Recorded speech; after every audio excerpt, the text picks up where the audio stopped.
Today we're doing a podcast for our 301 inquiry project. So my name is Jordan. My name is Bryn. Austin. Nick. And my name is Evan. So we're excited to teach you about how socioeconomic status and race impact our students.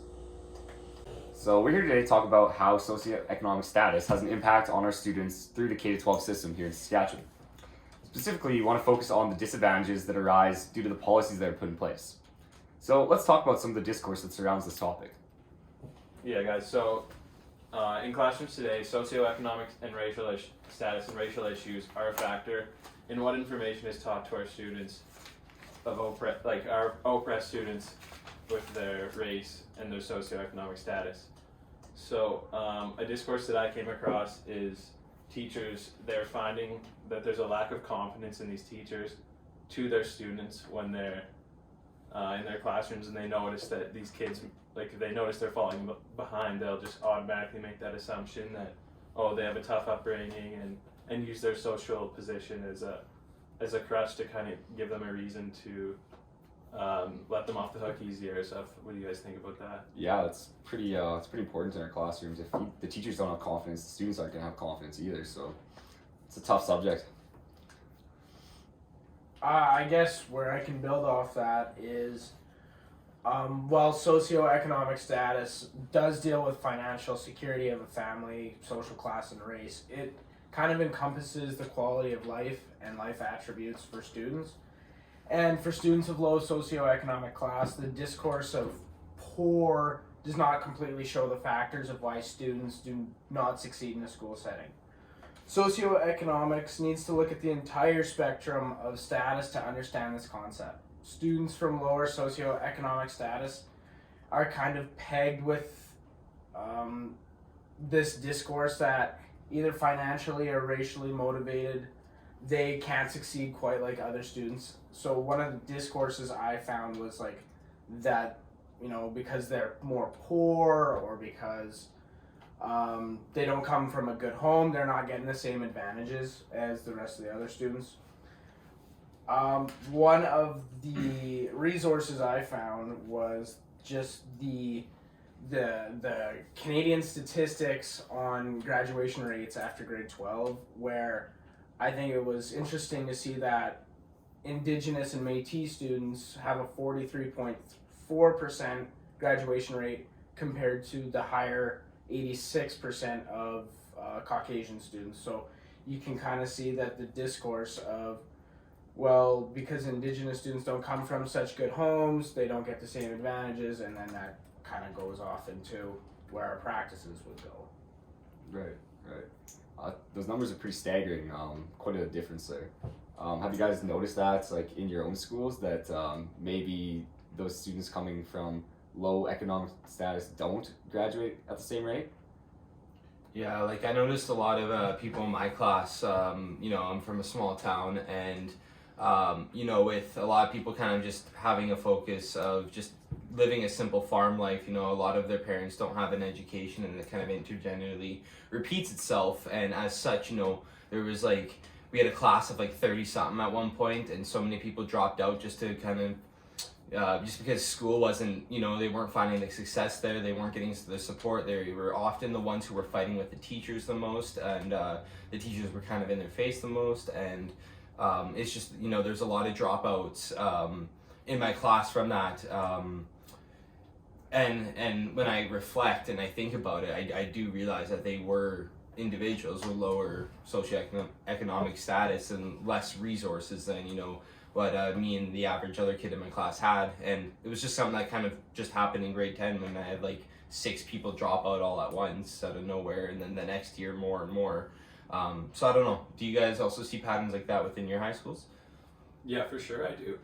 And it was easy for me to see kind of coming into high school when you're all of a sudden you're in a classroom without those same 25 kids that you've been in an elementary class with growing up.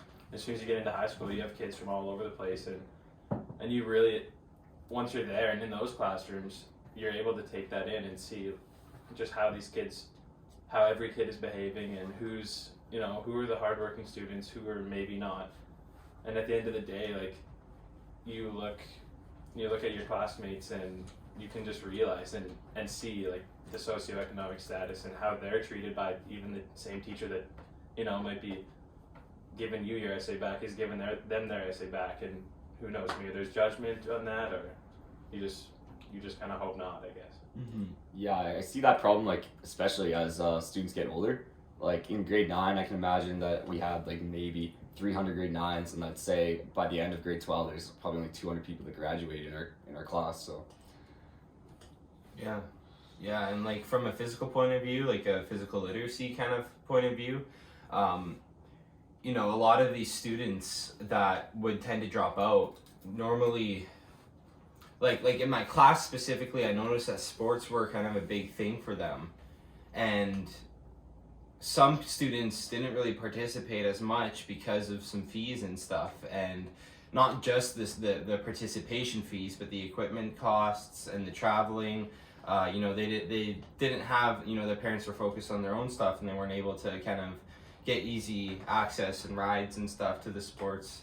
And I noticed that took an impact as well, and just kind of, you know, there's discourses in my research that were fragments of kind of views that didn't value physical education as much as other aspects of like biologies and maths and stuff. And you know, there's a lot of trends of a lack of value of that focus, and this impacts students of low socioeconomic status a lot, especially since you know, they already have a lack of resources for engaging in physical activity, and research can display this as well. So throughout my research, I found that not only does low socioeconomic status negatively affect students in the classroom, but their race has also caused them to be disadvantaged as well, as college students experience negative discourse against them, causing their education to be negatively affected. For example, in Alison St. Vincent's article Marginal at Best, she discusses how teachers view a college student named Jason as less capable when compared to other students because of his race and low socioeconomic status, never truly giving him a chance to succeed. These types of discourse are seen across Saskatchewan as low socioeconomic students and college students are seen as dumb. From a socioeconomic status perspective, this could be due to their family's inability to afford educational resources for their child, causing them to fall behind compared to their peers. From a college student's perspective, this could be simply because of their unfamiliarity with the English language and their ability to express themselves with it. As reported by globalnews.ca, 28.6% of children in Saskatchewan below the age of 6 are below the poverty line, meaning that these actions of discourse and oppression are not as rare as we may believe. Many children every day in Saskatchewan schools are being viewed as dumb, incapable, etc., simply because of their economic status, which is greatly unfair to the child and the family. What do you guys think on that? I just think that you know, it's just a good example of kind of setting the student up for failure when graduating, and by failure I mean kind of just being behind in the system, you know, not being challenged as much as other students over the years accumulates, and it leads to a lack of literacy that is imperative on adolescents, and whether that's going to university, whether that's to just get a job and apply information and knowledge through that. Yeah. That's a good point. So in an article I read by Daniel Harrow, it's called Socioeconomic Status and Academic Achievement Trajectories from Childhood all the way to Adolescence. He mentions how students who come from low socioeconomic status typically have less skills than those who come from higher socioeconomic status. But are these students really less skilled? Or do they just lack the same opportunity that the other students have, right? That's the question. Yeah. Maybe the current education system just doesn't highlight their skills, and it's just so narrow-mindedly focused on like preparing the lucky students to get to go to university institutions instead of focusing on like the real life skills that maybe these kids might have, and maybe they need to use those skills to survive in their daily lives. Yeah, that's a good point that you bring up, that you know, it's maybe not that they don't have the same skill set, that it's the opportunity that's lacking there. And I can just think back, and like you guys probably in your elementary school, like gym classes, you know, with this socioeconomic status, like there's obviously kids who are higher and lower, and if you're in the same gym class and the teacher says, hey, who wants to demonstrate this drill that we're doing, and the teacher looks at, you know, maybe an East Indian boy who has really old running shoes and, you know, maybe not proper gym gear, and then there's a white boy who has like brand new Nikes on, and, you know, they're more likely to probably pick that kid just because he looks to be a little bit more athletic, or looks like he knows what he's doing a little bit more. Right. Yeah. I also think that factor can also directly affect their confidence too. Because if you really have the oldest stuff or the Value Village stuff, and you might not feel confident in front of your peers because you're scared they might make fun of you for having old clothes and stuff like that, I find is also definitely impactful. And then that drags along from when they're like 6 years old all the way up until grad, basically. Mm-hmm. And, you know, when we're looking at practices, especially relating to physical activity and how students are of low economic status are disadvantaged, when we look at the resources I was mentioning earlier, you know, like you said in your comparison, looking at the differences in resources that two students may have, if we look in a broader scheme and we look at funding and resources that are provided through the school due to funding, we can look at a program like Saskatchewan in Motion as a great example of the reduction of physical activity resources that students have. So if you guys didn't know, Saskatchewan in Motion is a program through Active Saskatchewan that gets kids more active more often. That is their goal, that is their saying. And they emphasize the role of you know, they emphasize the responsibility of multiple roles in getting children active, and schools are a big part of it. You know, they can provide, you know, as a resource, they provide students within these schools resources by hosting active events, providing podcasts, videos regarding health, you know, providing resource to assist parents, teachers, and community leaders directly, and such as teaching physical activity guidelines. But unfortunately, Sask in Motion closed after 18 years of promoting physical activity due to the lack of funding, because the government wasn't actually funding this program despite it being a flagship program of Active Saskatchewan. It was actually because casino revenues were funding this, which is really surprising. That's something that would, you know, as covered by CBC, you know, something that's so essential for students and such a positive resource is being funded by something like casino revenues. Now, one may ask, well, you know, casinos make a lot of money. Why is there a lack of funding? Well, due to the closing of COVID and all the lockdowns and stuff, casinos were closed for months, thus less revenue going into the programs. And the volunteer president of, her name's Louise Humbert, or I believe, Humbert, expressed disappointment in the Saskatchewan government for not valuing the work of Emotion enough to find other sources to find it, especially since this program relied on the community initiative funds consisting of, like I said, the casino revenues within the province. She mentions that students are going to be impacted as they return to school, as many people are going to be looking for this program as a resource, but it won't be there as they return to school as they return to a new school year that presents some different opportunities. And, you know, to further add on to how the outcomes with this, you know, with physical education already being less prioritized compared to other academic subjects, our school systems cannot afford further limiting students' accessibility to active and quality physical education, especially since, according to Estabrooks study, especially since low SES neighborhoods or socioeconomic status neighborhoods already have fewer physical activity resources, including free resources available than higher socioeconomic neighborhoods. And then I can get into the outcomes of that in a bit here, but that's just kind of to give lots of context behind this practice of this lack of funding. Yeah, and that's a super important topic, because a lot of those kids probably don't have other physical activity opportunities that these higher socioeconomic students do, right? So they rely on programs like that to get their physical activity, so they really are disadvantaged in that sense. Yeah, and if you guys want, I can provide some examples, like very specific examples that does emphasize that limited resource causing a disadvantage, or we can also discuss other practices as well.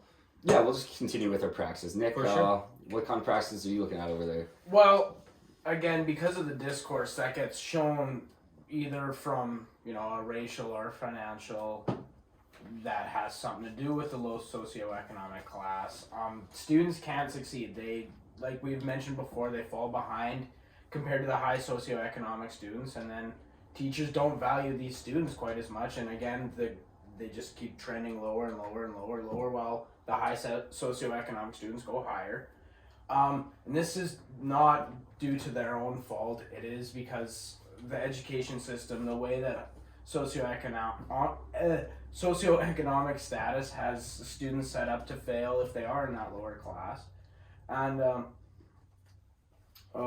what happens is that the teachers don't value the students as much. They begin to fail, not because of their socioeconomic background, but because the discourse creates the thoughts in educators' minds that they are not worth spending the time with, because eventually they're going to fail because they are from that low socioeconomic status. This is again proven in the many graduation rates that continue to be produced in Saskatchewan from Indigenous and Métis students and also white students. So basically what I'm saying is the practice that comes from the discourse is that the teachers don't want to be involved with these students that don't really get the same opportunities and the same advantages as the high socioeconomic students. I think that's really important too, because the teachers probably just pass these students along. Like, they just keep pushing them, even if they're not learning anything. Just keep pushing them, pushing them until they get to that level in high school where they can't keep doing that. Like, they need to show that they understand the knowledge, but they don't have any of that background knowledge. They just got pushed through the system. Yeah. I've seen it quite a bit within my time as an EA, but also my time interning at a high school in PA. The same kids that I was supposed to graduate with were doing the same classes in grade 12 that I was then teaching, because the teachers just kept pushing them through, weren't helping them at all. We're just saying, oh, it's the next teacher's problem, and then that caused them to fall behind. And it's not that they're, they are pegged with the, lazy or poor, they can't have this, no good home, but it's not that. It's the fact that the teachers have enabled this from when they were in grade 1 to kindergarten even, all the way through, and just keep pushing them through. Right, and that kind of leads right into my practice that I have. And this is like right from our class article called Reading, Writing, and Race, Literacy Practices of Teachers in Diverse Classrooms. And the quote that I took out of it is, "The teachers were nice and kind to their children, but most of their time seemed to be taken up with entertaining or amusing children." So what that's saying is once these kids, get into class and they start falling behind, the teachers go up to them and, they comfort them and say it's going to be okay. And what I kind of took away from that is these educators who are simply amusing the oppressed students, like, rather than teaching them what they need, they're just giving them permission or giving them a pass to fail, right? Yeah. At the end of the day, they're just saying, okay, you tried hard enough, that's fine. You're not gonna understand it anyways. Let's just move on. You're gonna be all right. Yeah. So moving into the practices I found, the first thing again is an example from Alison, St. Vincent's article Marginal at Best, where due to the discourse against the student Jason as a low socioeconomic status colored student, the teachers begin to use practices against him, such as hugging him more often than other students and reducing her expectations from him specifically. These types of practices are also regularly seen in Saskatchewan against many low socioeconomic and colored students, as they are routinely treated differently due to these factors and are disadvantaged because of it. Another practice seen in Saskatchewan is that low socioeconomic status students are placed into ISP programs at a higher rate than their high socioeconomic status classmates. This is because they do not have the resources commonly given to their high socioeconomic classmates, causing them to enter at a lower intellectual level and ability once they get into the classroom. And instead of correcting that through extra work with the student and getting them up to their level, they just accept that they're already at a lower level and push them into different programs that don't allow them to succeed and catch up to their classmates. I think that's really important because it sets the norm for that student that, less is expected of them, and then when they're pushed on to the next teacher, they think the same thing, less is expected of them, and the kid gets comfortable with the way he is going up through the schools. And it just trends worse and worse and worse, and that's what causes them to fail. Is they get comfortable with not succeeding. They're taught that that's okay, kind of. Yeah, and then floating to that, this is actually a practice that comes straight from like the experience of some of our classmates. I remember them talking about this in some of the chats that we had over Zoom actually. How in the neighborhoods with low socioeconomic status, we tend to see police officers working in the schools as like a precautionary protective force for these students. I mean, what kind of environment is that setting up for our students who are seeing like this intimidating adult in their schools, like where they're just supposed to be there to learn, right? Yeah, like when we talked about that school to prison pipeline, like it's very clear right there when these young grade 9 students are walking into their school, like they have police officers, and it almost already feels like it's a prison, right? Like guards, or like, like it can kind of symbolize that same thing. Yeah. At my high school specifically, we had a police officer always roaming the halls in Prince Albert, and I found that me and none of my friends that were of high socioeconomic status never really interacted with him. We never knew his name, anything like that, but lots of times in the halls you would see the police officer specifically standing around the low socioeconomic status crowd, and he knew them all, and he knew what they were all up to, which also found that was a big practice and outcome there, was that he really focused on those low income students because he knew they were going to be more troublesome. Right. So next we will move into the outcomes here. So throughout the article, once again, Marginal at Best by Alison St. Vincent, Jason's teachers followed the practices of not expecting a lot out of him compared to other students. The outcome is that Jason falls behind his peers academically and is forced into an intensive support program that limits his post-secondary schooling opportunities and chances of graduating on time or even at all. This is routinely seen around Saskatchewan, as many of the ISP programs are full of colored and low socioeconomic status students. Blindly putting disadvantaged kids into these programs without a real chance at graduating out of them puts them at a severe disadvantage, as they fall further behind their peers academically and have their future education and career options severely limited. Yeah, I mean, that's huge. Like you said, I mean, how can they ever jump ahead or get ahead if they don't have the same opportunities, right? Like, their job opportunities are so limited that they can't, like, get out of that rut of being low socioeconomic status, right? Yeah, no, definitely. And, like, with these barriers to accessibility to resources that we've been talking about, and all that, looking back at Sask in Motion, which is a program that worked with community members to break down these barriers, and have community meetings that work with leaders to determine how low cost or no cost activities could be provided to students, especially ones with low economic status, or also having grant writing supports connections. But as a result of this funding, as an outcome of this funding, Sask in Motion officially closed in June of 2021. All staff were laid off, operations ceased. And what we see of social media presence is just part of a contract with a social media company. But all of this will disappear on March 31st, 2022. And I actually did an interview with Louise Humbert, the president of Active Saskatchewan. She mentioned that she feels that the real impact will appear after March 31st when the website closes, because they're still getting thousands of visits, but very soon all that will stop, she says.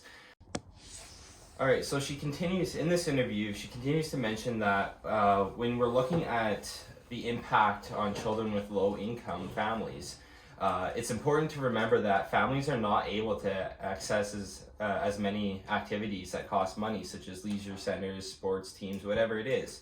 And sports are a big example of this impact directly relating within our schools. Participation in many school sports requires students to have financial resources for seasonal fees, equipment, clothing, transportation, etc., as mentioned earlier. But this can be relatively expensive for parents. Not only do students lose the control with their desire of sport, they lose control in being able to participate, because these expenses are external sources of control within allowing them to participate. As sports, along with that, sports become more structured in higher grades and less students are able to participate, and many are cut off the team. And as an outcome of this, the only option is to join rec leagues or leisure centers or competitive leagues, and this just costs more and more money than how it would in school. As a result, many students drop out of sports and focus on academic pursuits as a way to find success instead, further decreasing their accessibility to physical activity resources and information, and sports moving forward. So I don't know, I feel like that really impacts their health in a negative way. Yeah, I've got a couple comments on that. I was actually took a class with Louise, and we used that website that you said is getting cut as a resource, and there's lots of good information on there. We watched a documentary called Screenagers, and about how like screens are impacting the health of our students and stuff. So if all that information is free on that website and that's getting taken away, that's going to impact a bunch of students who won't be able to find that information anymore. And you also said that students might get cut from these sports teams and then they might focus on their academics, but that's if we're lucky, we might get that. For the most part, these kids might be getting to gangs or much worse, and I think that's more of a problem with the lower socioeconomic status students. And it's really important to remind us that this is all happening because of the lack of government prioritization and funding. This is the only motive that was getting students active, besides participation and stuff. But Sask Emotion, specifically within Saskatchewan, this is an oppressive structure because it was funded by the casino revenues, but off of gambling, off of people trying to have fun or possibly ruining their lives, gambling. So I just wanted to re-emphasize that point of just the government not caring, as Humbert mentioned in this interview here. But yeah, I don't know, how do you think health would be impacted specifically? Yeah, no, I actually did some research on that, and what I came up with is, as teachers in our classrooms, like, we're always going to be seeing different types of kids, right? Whether it's their hobbies, their religion, culture, race, sex, etc. And another way that we these kids change is in their size, right? So in a study done by prb.org, obesity is compared and is shown all the contrast with having a low socioeconomic status. So basically this starts off by saying in low-income countries, obesity is correlated with having a high socioeconomic status because they're eating those calorie-rich diets that not every citizen in these countries get. And then once you come into our high-income countries, the high socioeconomic status individuals, they have their easy access to the healthy food and the exercise programs and stuff like that. Team sports is a good one. And this shows that kids who have a low socioeconomic status can be unable to afford healthy foods or able to play on a neighborhood, hockey team, for example. So then, with this correlation from obesity and low socioeconomic status, we see a negative impact in school, because these students are, once you become obese, you just look different again. It's another target, right?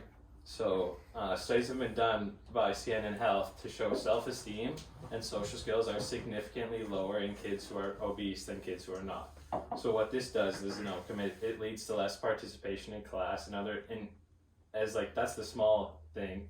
And then in life, right, you have a low self-esteem, less likely to participate in areas. So it's weird to see how that can branch off and just affect kids like in different ways. Yeah, of course.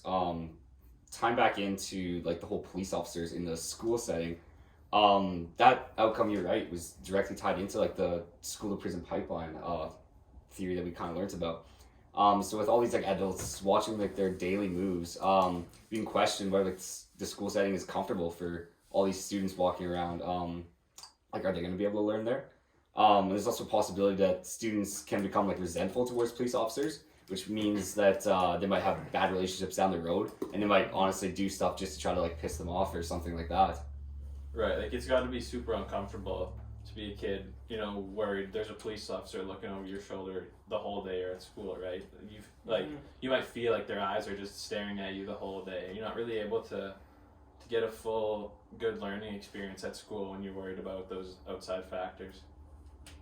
Yeah, like whenever there's just a cop, even if I'm driving normal and there's a cop nearby, I'm super like self-conscious. I can imagine in a school system where you're literally there so you can grow and learn, and having just, I don't know, it just puts a negative attitude towards the entire context of schooling. It does. It's really just intimidating, and like, why would you want to attend school even if you feel intimidated there? Like, it should be a place where you just feel welcome to just be yourself, right? Exactly. Maybe that can contribute to some of those dropout rates we were talking about earlier, right? Of If course. kids are in school feeling uncomfortable, like why would they want to be there, right? Especially students who are people of color. You know, they're targets historically, and recently historically as well. You know, they've been a target, and you know, with being in that school, I can imagine just the heightened you know, the heightened sense of being intimidated, you know. All right, so we're gonna move into one of my outcomes here. So, like we talked about before, these teachers seem to have the issue of just kind of pushing the student along, accepting that they're not going to be able to understand the material, and just kind of get into their next teacher. And the outcome that I have is pretty much talking about if that's happening to them, you know, grade 8, 9, 10, 11, 12, when they get to university, they're so used to just being given the pass and having excuses not to do super hard work, that once they get to university, the teachers aren't going to do the same thing. So they're going to be very surprised and not ready to do that workload that's going to be needed out of them. And maybe that's why we see like all these dropout rates again. Like when a student gets there and they're not prepared, they have no other choice to drop out because they just don't know. They don't know any better. They weren't prepared enough. Especially in a time right now with COVID, I think it's tough for university students to find a lot of motivation. So if you are coddled like that and at a disadvantage because of it from K to 12, it's even tougher to find that motivation because you're not just being passed through. You actually got to sit down and get your stuff done, and that's hard if you weren't challenged and weren't given the same advantages as high socioeconomic students. Right. Yeah, and like when we look at how this impacts post-graduation, you know, these examples of deficit thinking, of teachers viewing students as needing less of a challenge, and that actually causing a damage, and you know, over the years causing this streaming effect. You know, with that component there, along with the, you know, government underfunding in different contexts, you know, in post-secondary contexts, you know, it really brings more barriers. You know, prior to the 1980s, the government was guided by a principle that access to post-secondary education should be determined by the ability and willingness to learn, and not be denied by financial reasons. But you know, past the 1980s, government changed how payments to post-secondary education would be allocated to each province. You know, when we look at 1983 and 84, the federal government expenditure on post-secondary education in terms of a percentage of their gross domestic product, so the total amount of money and product that they make, about 0.5% was allocated towards post-secondary education. When we look at in the past recent years, this has decreased to a value of 0.2% of their entire GDP. And this makes Canada the only major industrialized country without a national oversight over their higher education. As a result, tuition and fees and quality of education can vary greatly from province to province. For example, in 2012, Ontario transfers $9,000 per student to its institutions, whereas in Newfoundland, their province transfers more than $23,000 per student. So there's a big difference there. And when we look at provincial gross domestic product expenditure and where it allocates, Newfoundland and Labrador have the highest with 1.4%, where Ontario, Alberta, and British Columbia have the lowest of 0.7 and 0.8%. And then when we think about Saskatchewan, you know, that we're sitting at 0.9%. So there's a large difference in this quality, and this has a substantial impact. You know, when we look at Ontario specifically, tuition fees accounted for 51% of university operation budgets. This means that the amount of money that students are putting in, you know, over half of it isn't going towards their benefits, just going towards the the university. Yeah, that's a really good point. Yeah. And with these increase, like what Nick was saying, if these students are getting pushed through, and then they're going into these post-secondary institutions, if they're lucky, which we gotta say, like a lot of these low socioeconomic status students might not have the money to be able to get that post-secondary education, right? Exactly. So yeah, there's grants, but that's not really enough. As you say, these tuition rates keep on climbing.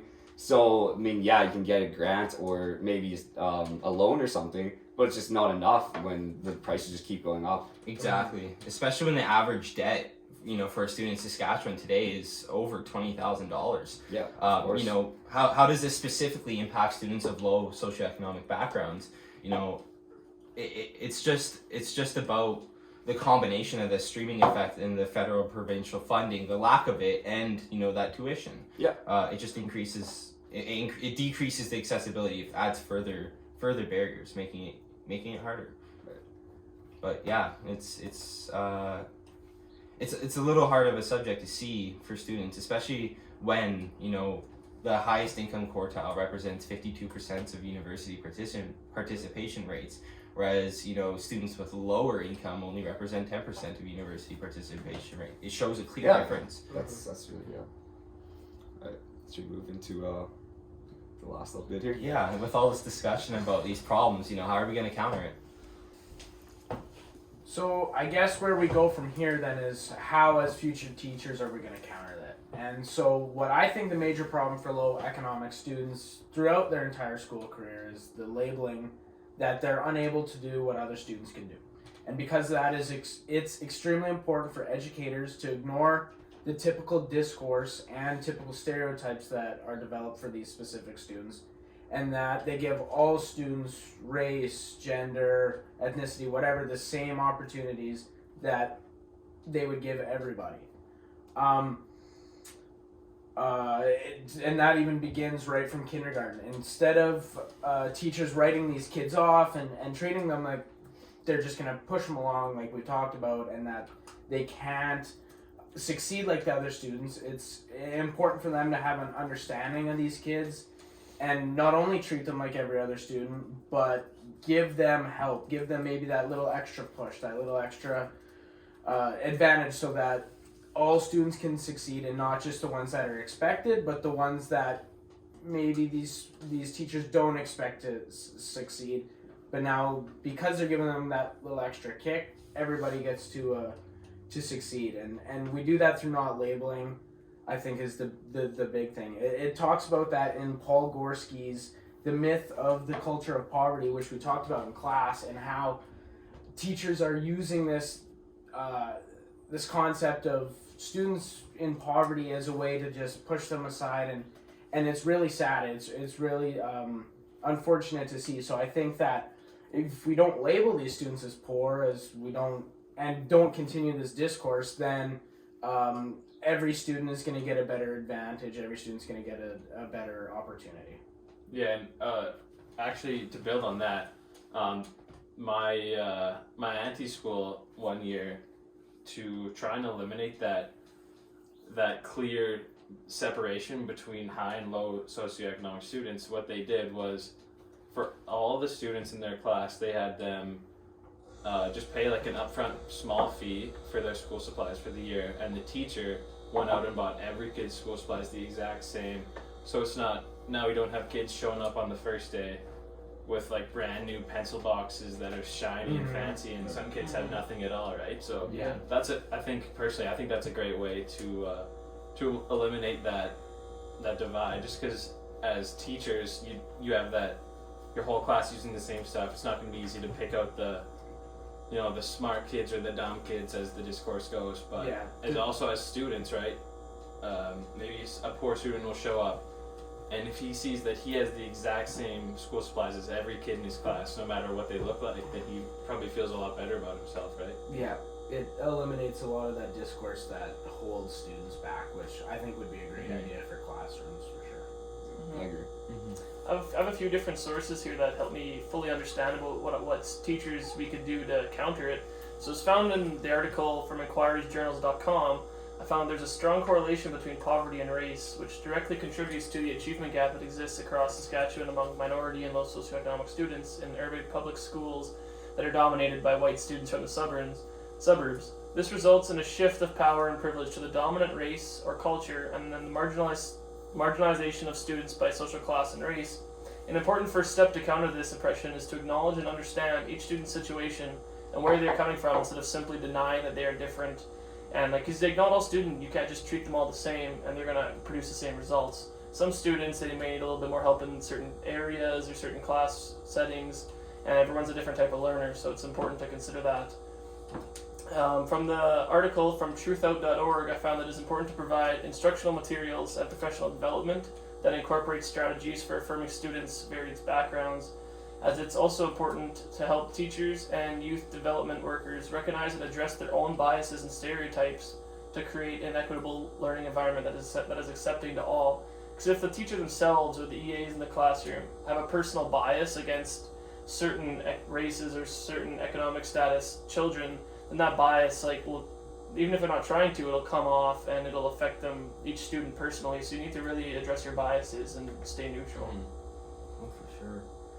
And when we're looking at terms of how can we counteract this issue of physical activity resources being limited, I'm not sure about everyone here, but I'm going to be a future physical or phys ed teacher, and I want to counteract this by just through my professional development, whether this is being actively involved in other programs that are related to Active Saskatchewan or Participation, extracting resources from Sask in Motion before it shuts down. That way I can give it to students, constantly keeping updated and seeking for more resources to grow my knowledge that can be distributed to the students, so that they aren't having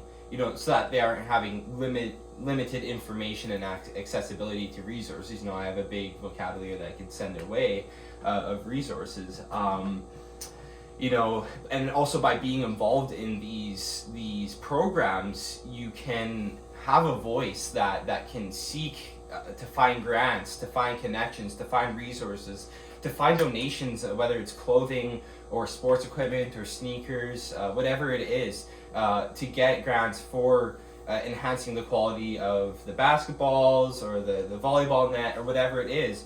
Or if a student, for example, there was in one class we discussed how students didn't have winter gear to go outside to play, to engage in play, which is essential for their development under all contexts. And so what the teacher did is they went to Valley Village, grabbed a bin of clothing, spent however much, whether it was $100, $200, however much it is, you're giving an entire class, a young class, accessibility to play. So being directly helpful to students as well is another way to counteract this. If you see them struggling with clothing, finding a way to get them clothing. If you see that they're not being provided enough food for energy, and they're exhausted, easily finding food, whether it's even just bringing an extra apple from home a day.